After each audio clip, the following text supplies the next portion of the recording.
My name is Claire Henderson, and I'm 48 years old. Right now, I'm sitting in a beige conference room that smells faintly of coffee and old carpet, watching my soon-to-be ex-husband audition for a role he thinks he deserves an award for. Across the table, Mark is dabbing at his eyes with a tissue like he's in a commercial for sensitive skin. Between us sits a neat stack of paperwork that represents the corpse of our 22-year marriage. I deserve the house, he says, voice catching just enough to sound rehearsed, not raw. I made it a home. Our mediator, a patient woman named Gloria with silver-streaked hair and a practiced neutral expression, folds her hands over her legal pad. Mrs. Henderson, she says gently, how do you respond to that? Mrs. Henderson, that's still technically me. For a little while longer. I look at Mark. He's 45, still handsome in that suburban dad who discovered the gym at 40 kind of way. Fresh haircut, perfectly tailored shirt. The watch I bought him for our 15th anniversary glints on his wrist as he gestures toward an invisible slideshow. Every wall color, he continues, leaning into his performance. Every piece of furniture, the garden, that was me. Claire just paid for things. I created the memories. I made that house a home. If I close my eyes, I can see the house, the little two-story in the cul-de-sac, the magnolia tree we planted our second spring, the hairline crack that first appeared in the garage floor 2 years ago, like a quiet warning. I don't close my eyes. Instead, I glance at my lawyer, Steve. He's sitting to my right, flipping through one of the color-tabbed binders he brought. Financials is printed neatly on the side. There's another one labeled property. A third labeled documentation. That last one holds screenshots, bank statements, and a printed email I found 6 months ago. Had a great session today, babe. You killed those deadlifts. I remember staring at that winking emoji for a long time. Claire? Gloria prompts. I shrug lightly, like we're deciding who gets the nicer set of towels, not who walks away buried under a house that might literally sink. He's right, I say. Mark's eyes flicker. He wasn't expecting that. I mean it, I add, turning to Gloria. He's right. Give him the house. There's a beat of silence. Even the ticking clock on the wall seems to hesitate. Just like that? Mark's lawyer Brett asks. His tie is a little too loud for this room. You're agreeing to transfer full ownership to Mr. Henderson? I meet his gaze. Yes, he wants it. He can have it, free and clear. I'll keep my retirement accounts. He keeps the house, even split. On paper it is. The house appraised at around $425,000 in the current market. My 401k and investments sit at roughly $450,000. Close enough that no one in this room has to argue over a few $1,000s and a busted coffee maker. Claire, Mark says slowly, you don't have to. I know, I interrupt, but my voice stays calm, almost bored. I'm choosing to. What I don't say? I've gotten 3 separate estimates in the last 2 years. Each one between $140,000 and $165,000 for full foundation repair. The garage floor has a crack running through it like a fault line. The door to the primary bedroom doesn't close properly anymore. There's a gap growing between the kitchen floor and the baseboards that I can feel in my feet when I walk barefoot. What I don't say, I had already started moving money into a separate savings account labeled Home Repair before I found out about Riley. Mrs. Henderson, Gloria says carefully, I want to be sure you understand the implications. We're talking about a major asset. Once you sign, the house will be transferred to your husband with full ownership. No future equity, no right to any proceeds from a later sale unless separately agreed upon. Steve clears his throat and slides a page out of the binder. We've prepared language for the transfer, he says. Page 17, section 3. Gloria scans it, lips moving silently. Her eyebrows twitch. Property to be transferred as is, she reads aloud, with all existing conditions, known or unknown. Brett leans forward. You want an as-is clause in a divorce settlement? Steve doesn't blink. Given recent tensions, my client wants to ensure there are no future disputes about the property's condition. She's agreeing to give up her share of the equity entirely. In exchange, she keeps her retirement. Clean break. No ongoing entanglements. A tiny crack appears in Brett's confident expression. Mark, he says, turning to his client, we should discuss this. Mark looks torn between suspicion and greed. I can almost see the math running behind his eyes. He gets the house he loves, the house he made a home, the house he posted on Instagram with captions like, built this life with my bare hands while I was working late to pay the mortgage. All he has to do is sign. Claire, he says, softening his tone, you sure you're not doing this to punish me? Interesting word choice for a man who's been sleeping with his 28-year-old CrossFit instructor for 6 months. Riley? She has a high ponytail and abs you could grate cheese on. I know this because I scrolled through her gym's tagged photos one night at 2 a.m., phone screen burning my eyes while Mark snored beside me. I documented everything after that. Dates, times, charges at the coffee shop near the gym. The night he said he was working late and Riley tagged herself at a private training session with a blurry background that suspiciously looked like the hotel near the freeway. Punishment, I echo. No, Mark, I'm tired. I want this done. You want the house. I don't. That's not entirely true. There was a time I loved every inch of that place, every scuffed step, every photo on the wall. But you can't live in a museum of your own humiliation. You also can't pour $150,000 into repairing a foundation just to hand the keys to the man who blew your life up because a younger woman laughed at his jokes. Gloria looks between us, weighing something only she can see. One more time for the record, she says gently. Mrs. Henderson, you are voluntarily relinquishing your claim to the marital home in exchange for full rights to your retirement accounts? Yes.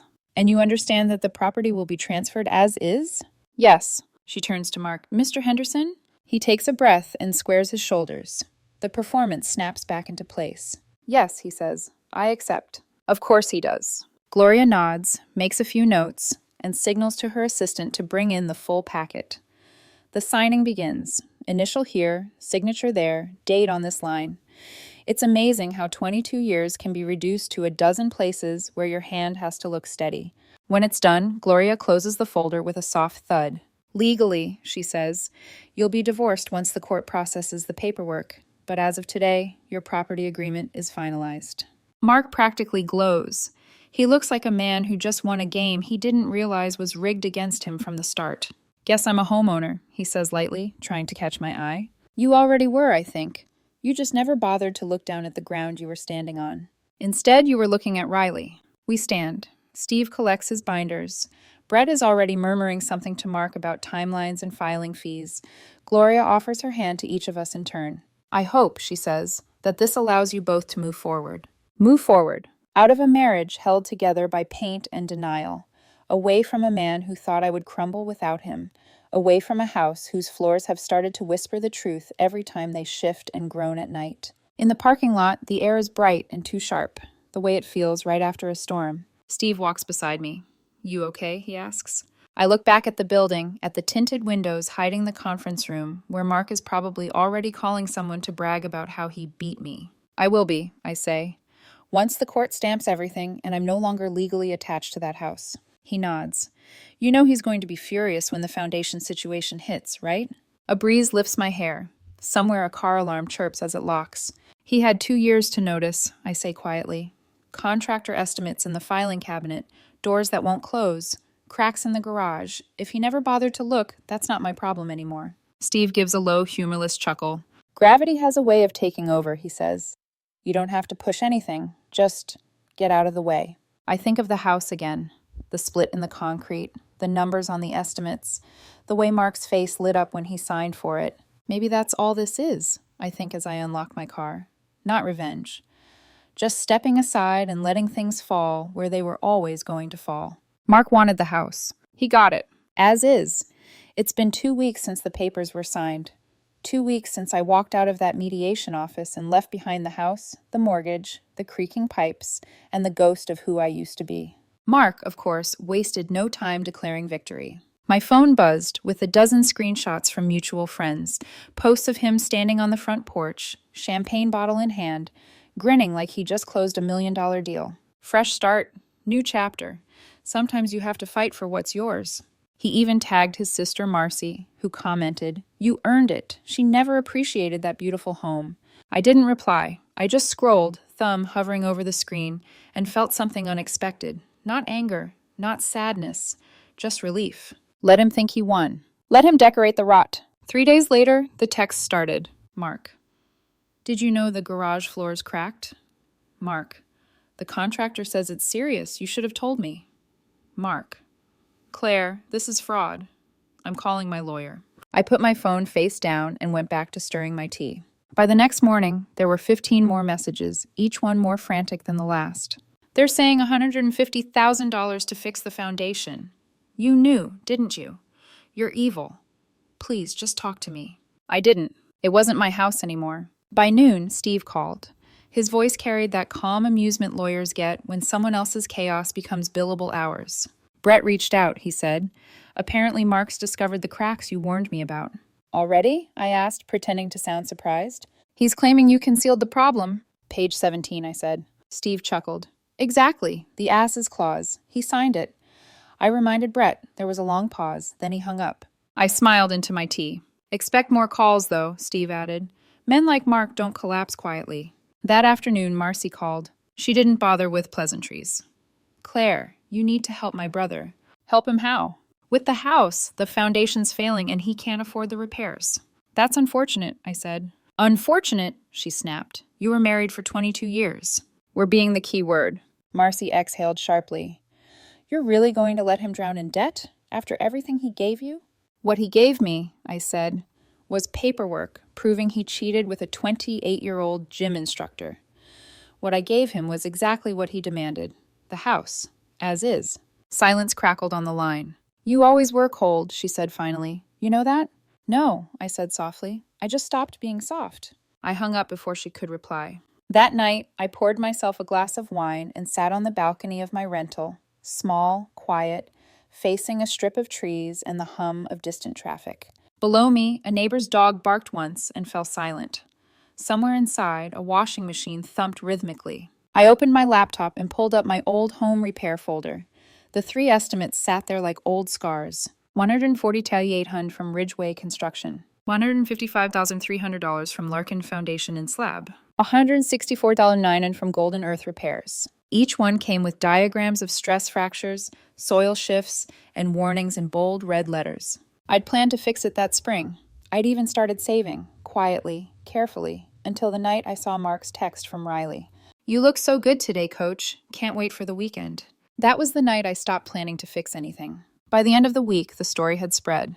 Apparently Mark's house, his house, wasn't just cracking. It was sinking. He'd had an engineer out who said it would need immediate stabilization or risk being condemned. Social media went strangely quiet after that. The man who'd been posting about his fresh start stopped tagging locations. Riley's profile was locked, and Marcy's comments vanished. The silence was almost better than an apology. A few evenings later, I saw Mark's name light up my phone again. For reasons I still don't understand, I answered. Claire, he said, voice rough, please, we need to talk. About what? You knew the foundation was bad. You set me up. I didn't set you up, I said calmly. I gave you exactly what you wanted. You could have told me. I could have, I agreed, just like you could have told me about Riley. He inhaled sharply. This isn't the same. Of course not, I said. She was younger, more exciting. Don't do this. Mark, listen to me carefully. You fought for that house. You made speeches about how it was your creation, your pride, your home. Well, now it's all yours. Every inch, every crack. He didn't reply. Just a faint sound. Maybe his jaw tightening, maybe the house settling in the background. Good luck with the repairs, I said, and hung up. The next day, I got a short message from Steve. He's called his lawyer again. Threatened to sue. Don't worry, it won't go anywhere. I sent back a thumbs-up emoji. I didn't need to say what we both knew. Mark was spiraling. And for the first time in years, I didn't feel like I had to follow him down. Late that night, I stood in front of my bathroom mirror, toothbrush in hand, staring at my reflection. For the first time since the separation, I looked still. Not happy, not sad, just steady. The way a house feels once you finally stop pretending the walls aren't cracked. It's amazing how fast pride can turn into panic. By the 3rd week, Mark's calls weren't angry anymore. They were desperate. Claire, please, can we meet?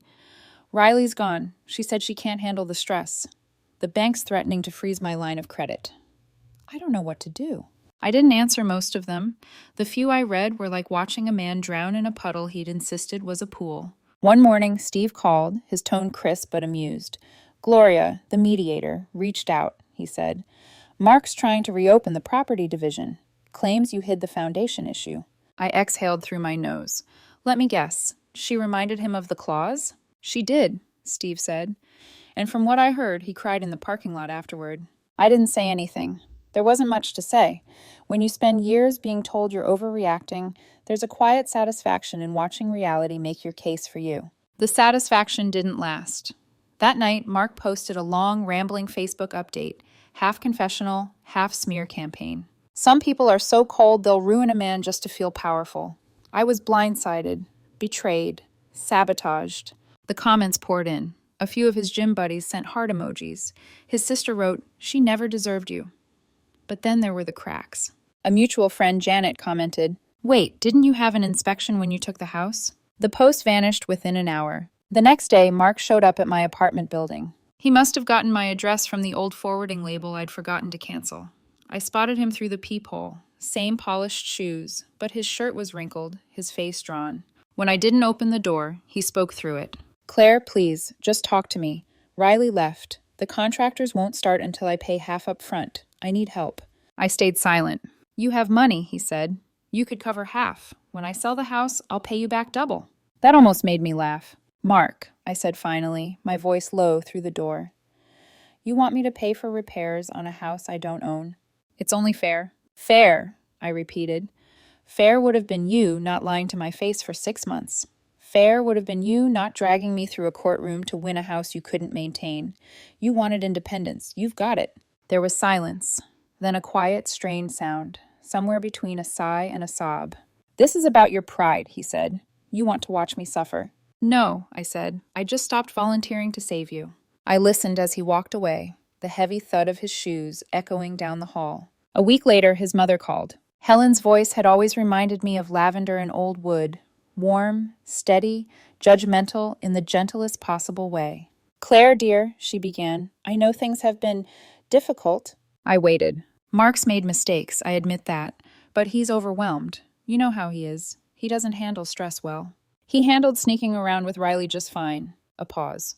"She was a foolish distraction. Please don't destroy his life over one lapse." "I didn't destroy anything," I said. "He did. I just stopped cleaning up after him." "Claire, you were married 22 years. That means something." "It meant something," I corrected. "Now it means paperwork and silence." Her sigh was long and brittle. "You've become so cold." "No," I said again, "just grounded." 2 days later, a mutual friend texted me. Apparently, Mark had taken out a $30,000 personal loan at some predatory interest rate just to stabilize the foundation's worst section. He was also selling furniture, pieces I'd picked out myself, along with his watches, the outdoor grill, even the garden tools he once bragged about buying. The same dream home he fought for had become a financial sinkhole, a metaphor so neat it felt almost scripted. That weekend, I found myself driving past the old neighborhood. I told myself I just wanted to grab coffee from my favorite bakery, but my hands took a familiar turn down Magnolia Drive. The house looked smaller than I remembered. There was a patch of torn-up soil near the driveway, a contractor's van parked out front, and orange tape fluttering in the wind. Mark stood in the yard, hands on his hips, arguing with a man in a hard hat. His posture was rigid, defensive, like someone who still hadn't realized gravity doesn't negotiate. For a moment, I almost pitied him. Then I remembered the night he'd told me I was too serious, that Riley made him feel alive. I put the car back in gear and drove off. That night, I wrote one final note to myself in the back of my journal. Some people never learn what maintenance means until the walls start cracking. Some love stories don't collapse suddenly. They erode quietly under the weight of neglect. I closed the book, turned off my lamp, and slept soundly for the first time in years. By the next month, everything had gone nuclear. Mark's desperation curdled into fury. He filed a police report claiming I was harassing him, calling, showing up, threatening. 2 officers knocked on my apartment door early one Saturday. "Ms. Henderson," one asked politely, "we've had a complaint from your ex-husband." I blinked, then gestured them inside. "Coffee?" While they stood awkwardly in my living room, I scrolled through my phone and handed it over. "Here's my full message history with Mark," I said. "As you can see, he sent over 200 texts in the past month. I've replied to none." They skimmed the screen, their expressions shifting from suspicion to sympathy. One cleared his throat. "Ma'am, you may want to consider a restraining order." "Already filed," I said. By the time they left, Mark had officially crossed a line even his charm couldn't smooth over. Days later, Steve called again, barely hiding his laughter. "You're not going to believe this," he said. "Mark called your old boss, told him you were emotionally unstable and might be dangerous." "Jerry?" I asked. "He actually believed that?" "Hardly. Apparently, Jerry's going through his own divorce and said, and I quote, "Ah, the classic post-split character assassination. I know that move. He told Mark to lose his number." Good for Jerry, I said. Better for you. The restraining order should be finalized within the week. But Mark wasn't done embarrassing himself. A few days later, a courier dropped off an envelope at my door, a demand letter from a new lawyer named Pete, the kind who advertises on bus benches. He claimed I'd committed fraudulent concealment and owed Mark $175,000 in damages for emotional distress and repair costs. Steve read it and laughed so hard he had to put me on hold. "Claire," he said when he returned, "this is legally dead on arrival. Divorce property transfers aren't like real estate sales. You had zero obligation to disclose. He signed the as-is clause himself. Case closed." Then why bother, I asked. Because men like Mark would rather send a baseless demand letter than face the mirror. He wasn't wrong. A week later, I got another unexpected call, this time from Helen. Her voice, once sharp with judgment, was quiet now, tired. "Claire," she said softly, "I need to ask you something, and I need the truth." "All right. Did you know about the affair before the divorce?" "Yes," I said, "for 6 months." There was a long silence on the line. "Why didn't you say anything?" "Would it have mattered?" I asked. He'd already made his choice. "I suppose not," she whispered. "He told me you drove him to it, said you were cold, distant." I laughed once, softly. "Helen, I worked, paid the bills, cooked dinner half the week, handled every piece of maintenance that house needed. The only thing I didn't do was make him feel like a hero for watering the plants." She sighed. "He's asked me for money, wants me to take out a loan against my house." I let the silence stretch. "What did you tell him?" "That I'm done saving him," she said. "I told him to figure it out like an adult." For a moment, I could hear the faint tremor in her voice, the sound of a mother realizing her son had become the architect of his own ruin. "Thank you," I said quietly. "For what?" "For finally seeing it." 3 months later, I got the final update from Steve. "The house sold," he said. "For how much?" $195,000. To a house flipper. After paying off the mortgage and that awful personal loan, he walked away with about $23,000. I nodded slowly. He thought it was worth $425. He thought a lot of things, Steve said. I didn't intend to smile, but I did. Because even though I'd long since stopped checking, I knew Mark's social media had gone quiet. No more fresh start posts, no more motivational captions. Just silence. Riley, the CrossFit instructor, had already moved on. Someone sent me a photo of her and a new guy at the beach. He looked married.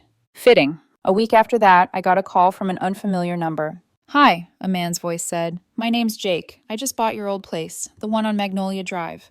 Found your contractor estimates in the garage. Mind if I ask why you never did the repairs?" "I was planning to," I said. Then my husband filed for divorce and demanded the house. Seemed pointless after that. He laughed. "Guess you didn't bother with an inspection." "No. Expensive pride," he said. "I've been flipping houses 20 years, and I've never seen someone shoot themselves in the foot quite like that." Neither have I. Now I rent a small 2-bedroom condo downtown. Closer to work, quieter, cleaner. I go to therapy twice a month. My therapist says I'm processing healthily, which I think is code for, you're not planning anyone's downfall anymore. Some weekends I play golf. Mark used to say it was boring. Turns out boredom feels a lot like peace. Over drinks one evening, Steve summed it up best. "You didn't fight dirty, Claire," he said. "You could have dragged the affair into court, but you didn't. You gave him exactly what he asked for and let gravity do the rest." I swirled my glass. "Is it wrong that I feel satisfied?" "Wrong?" he said, shaking his head. "No, you were betrayed and blamed for everything. He thought he was outsmarting you. Instead, he buried himself under his own house. That's not revenge. That's karma." Last week, before the restraining order took effect, I got one final message from Mark. "I know you hate me, but I'm sorry. I destroyed our life for nothing. I thought I was chasing happiness, but all I found was debt and silence. You win." I didn't respond. Because he was wrong about one thing. I didn't win. There are no winners in a collapse, only the ones who move out before the walls cave in. The house he fought for is someone else's project now. The life he thought he deserved is a cramped apartment and a mountain of regret. As for me, I sleep through the night. Sometimes when I wake before dawn, I picture that house in the cul-de-sac. The magnolia tree out front. The quiet hum of the neighborhood. The foundation finally stabilized by someone else's money. Funny thing about foundations, they don't lie. They just wait for you to stop pretending they're unbreakable.